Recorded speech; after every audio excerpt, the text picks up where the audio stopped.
After a full week at sea, we're back in Miami where we started, and let me tell you, this week has just flown by. First of all, we had safety trainings almost every day this week. There are a bunch of trainings that new hires like myself have to complete within the first 14 days of boarding, so we have more of them to look forward to next week. A lot of the information is just doubling down on information from the nearly 2 dozen tutorials we had to take prior to boarding.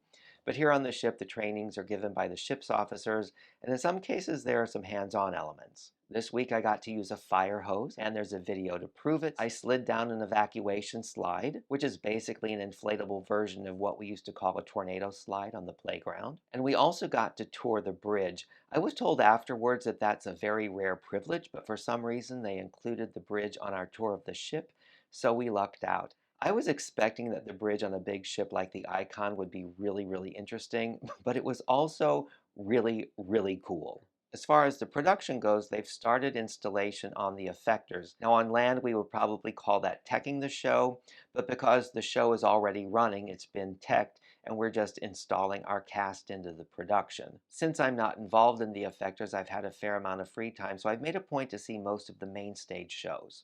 I started off by seeing The Wizard of Oz and The Effectors, of course, and it was really interesting to see both of those shows. I knew they were big shows, but there was really nothing in the studio that prepared me for just how big and technically elaborate they really are. I also saw the Ice Show and the Aqua Show, which I especially liked. I also saw Show Band, which is sort of a pop concert given by our pit orchestra from The Wizard of Oz. We have 16 players in our orchestra, which is a rare treat. It's almost the size of a Broadway orchestra, and they are fantastic. So it was really great to see them have their own showcase. I also saw the parade, so I saw what I'm going to have to be doing as the Admiral. And yes, he wears a big hat. Oh, and I've also been going to the gym. It's part of our contract that we log at least an hour of gym time 5 days a week. I'll admit I've not made the gym part of my regular routine in a long time, but there is nothing like contractual obligation as a motivator. This week we were on our Western Caribbean itinerary, and this coming week we take our Eastern Caribbean itinerary.